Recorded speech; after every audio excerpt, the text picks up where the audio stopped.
Everybody go.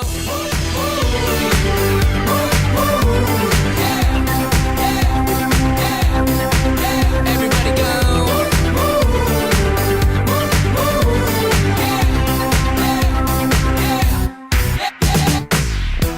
And I don't know no better, but as far as I came, it felt like forever. Seconds turn to hours, days turn to Welcome back, months, so the ladies year and passed gentlemen, by, but don't episode feel like 19, much. coming at you live from Wellbrock Manor, here in a secret location, somewhere between Hampton, Virginia, and Kentucky. Bunker 117. Yes. You can smell the persimmons in the air, and that's how you know it's kickball time again. The man of the house, Mr. Matt. Oh, my girlfriend owns me on the kickball field. Well, Brock. We'll talk about that in a minute. And Brent, I have a creepy picture of my wife's torso on my iPad. Went to work.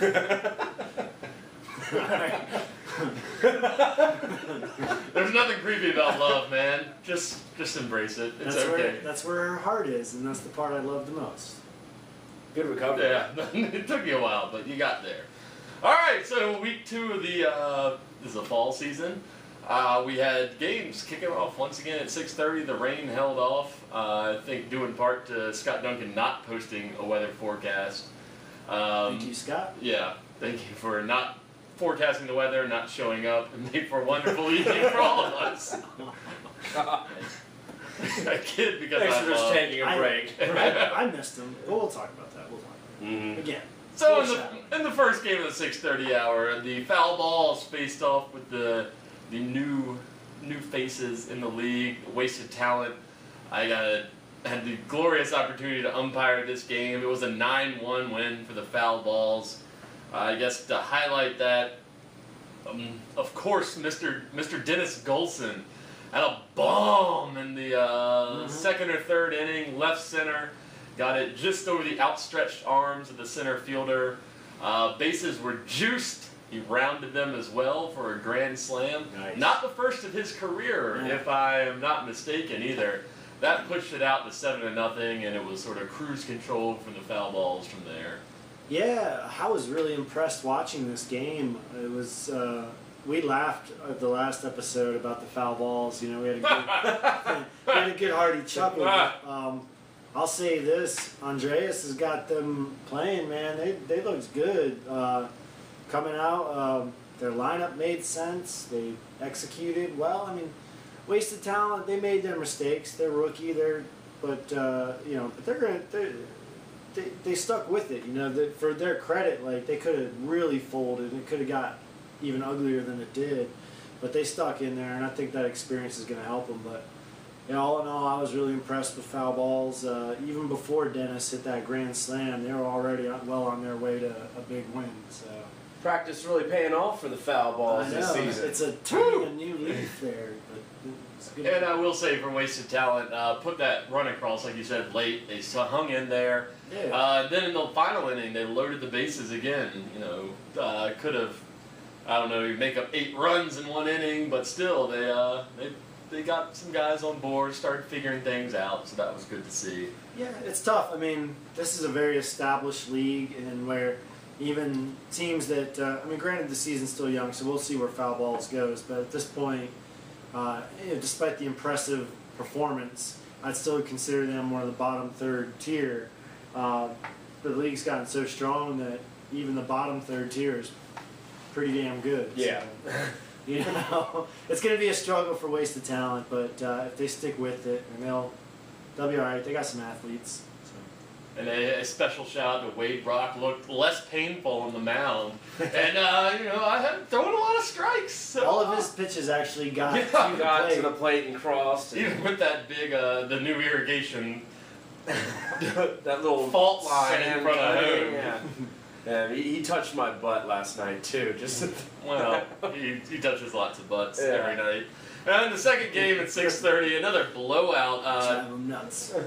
from a team that tied foul balls last week. Chicken Tetrazzini, 8-0 over the new Kickheads, who had bested wasted talent last in the opening week of the season. So the Angry Birds off to a hot start, haven't given up a run yet, and they're 1-0-1 now.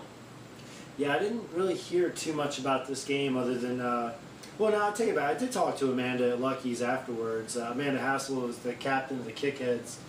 She said they got out to a slow start, and 8 of those 7 runs were scored in the first inning. Or, 7 of those 8, rather. Yeah, 8 of those 7, and then they added, they subtracted another one later on, and then added one later in the game. Past that. Yeah, so they Chicken Tetrazzini came out hot. They scored on them 7 times in the first inning, and then Kickheads were just couldn't get anything against their defense. In the head. I think one of the strong things that we pointed out coming into Chicken Tetrazzini at the start of the season was some good defense that they were going to show. And what I like to see is more offense come out of them, which they decided to produce this week, especially in that first inning. We mentioned a lot about the speed not being there, but you can get those kicks in and hit a couple of gaps and everything. Those runs will start coming. So it's great to see them starting to take advantage of the opportunities that are given to them and putting some runs up on the board. Yeah, I don't know if they've ever scored 8 runs in a game. If they have, it's probably been a while. So this is a good, good confidence boost for them. Check stats on that and get back to them. I'll have the stats by the end of the show. Yeah, on the little blue down there. Fact sheet right there. It's like quantum leap. Check with Ziggy and get back to us. And the final game of the 6:30 hour, Freeballin ran their record to 2-0 with a tight 3-2 win over the Chubby Gangsters after some bold predictions from Captain/Commissioner Mr. Keith Morehart. Teams that hadn't faced off in a couple of seasons. Chubbies scored a big upset 2 years ago, but weren't able to pull it off this time. Anyone with insight there? I know Freeballin went into the 5th inning with a 3-1 lead, and Chubby Gangsters actually put together a rally. They scored a run to bring it 3-2, and they actually had the tying run 60 feet away in Buster Patterson on third base. But Freeballin was able to work out of the jam and secure the win. So they put a scare into them. It looked like, from what I heard, Freeballin kind of dominated the whole game as far as defensively. But in the last inning, that's where Chubby Gangsters just fell short. So. Yeah, I caught the last inning and saw just what you saw was it was just like they had the person on second and a person on first too. It just couldn't get them in. There was just a couple of kicks that just didn't go their way. A couple of bunts, they just couldn't get down on the base. But yeah, I just saw the last inning. That's what happens when you got Flores up on the mound. It's he has a way of kind of taking you out of your comfort zone. Yeah. I like how Flores wears a darker colored jersey than the rest of them. They kind of stand out a little bit more, kind of like the goalie would on a soccer team. I like seeing Flores wobble this week. I looked out there and it's like I didn't see anyone else except Mark Flores. Even he was dead center of the crowd. Just wobble, baby, wobble, baby, wobble. Everyone should wobble facing him, just in the center. I don't know if it's possible to do that. I don't know. I'll figure it out. I'll attempt that. Yeah, we'll work something out. I'll get my choreographer on it. Mm-hmm. Right after we learn the Gangnam style dance. Gangnam style. It's already been learned, so don't worry about that. So that was it for the 6:30 hour, and we'll be back at you at 7:30. Brought some highly anticipated matchups to the field. Highly anticipated by several members of this table. Take a drink. So stick around. We'll be right back with part 2 of episode 19.